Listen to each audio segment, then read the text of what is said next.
Syrians in rebel-held areas are rejecting Russian warnings of an imminent chemical attack staged by the opposition. Russia's Ministry of Defense says what it calls terrorists are planning to fake a chemical weapons attack which will be blamed on the Syrian government.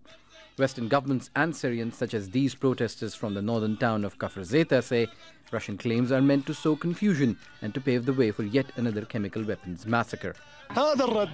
This is our reply to these claims. Everyone here is the reply. They say only terrorists and militants are here. Well, are these terrorists and militants? Those who killed our children in Ghouta and Khan Sheikhoun plan to kill them here as well. But they will never take our roots from these lands. Your claims mean nothing. Russia means nothing. We are here in the city telling the brutal killer and criminal regime and its gangs, as well as the Russian and Iranian occupiers, that we will stay firm in this city. Syria's war is complicated, with many countries involved using proxy armies. The northern countryside of Hama and Idlib province are the last remaining rebel-held areas. The Syrian government is vowing to recapture so-called terrorist areas.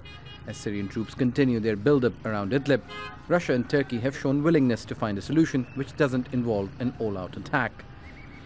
Iran's defense minister discussed post-war reconstruction at a recent meeting in Damascus.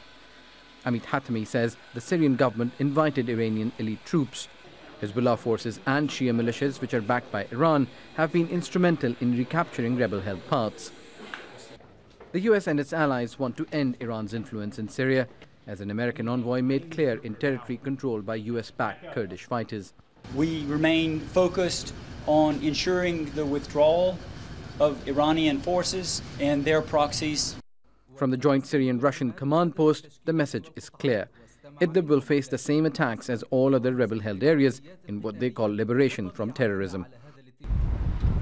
This is what that liberation looks like, whether in Homs or Aleppo, areas back under the control of President Bashar al-Assad's forces, backed by Russia and Iran. Osama bin Javaid, Al Jazeera.